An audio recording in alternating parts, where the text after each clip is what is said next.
क्या आप जानते हैं, जिस चंद्रमा को हम हर रात शांति और सौंदर्य का प्रतीक मानते हैं, उसका जन्म एक ऐसे महान यज्ञ से हुआ था जिसने देवताओं और असुरों दोनों को चौंका दिया।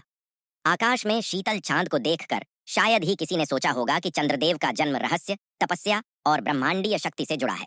धार्मिक ग्रंथ ऋग्वेद, भागवत पुराण और ब्रह्मांड पुराण के अनुसार चंद्रदेव का जन्म महर्षि अत्रि की घोर तपस्या से हुआ।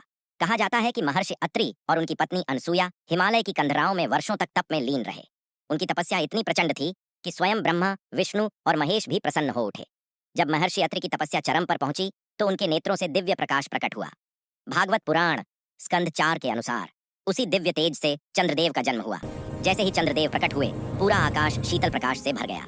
देवताओं ने पुष्प वर्षा की और ब्रह्मा ने उन्हें नक्षत्रों का स्वामी घोषित किया। चंद्रदेव को औषधियों का देवता, मन का स्वामी और समय का नियंत्रक माना गया। यही कारण है कि आयुर्वेद और ज्योतिष दोनों में चंद्रमा का विशेष स्थान है। ब्रह्मांड पुराण बताता है कि चंद्रदेव को सोम भी कहा गया और उन्हें अमृत तुल्य गुण प्रदान किए गए। इसी कारण देवताओं की शक्ति चंद्रमा से जुड़ी मानी गई। लेकिन चंद्रदेव का जीवन सिर्फ सौंदर्य और शांति का प्रतीक नहीं था।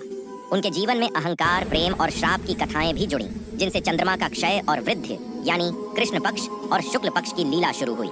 आज भी जब हम पूर्णिमा की रात चंद्रमा को निहारते हैं तो असल में हम महर्षि अत्रि की तपस्या, देवताओं की कृपा और ब्रह्मांड के दिव्य संतुलन को देख रहे होते हैं। तो अगली बार जब आप चांद देखें, याद रखिएगा, वह सिर्फ आकाश का पिंड नहीं बल्कि तप, त्याग और दिव्यता से जन्मा एक देवता है।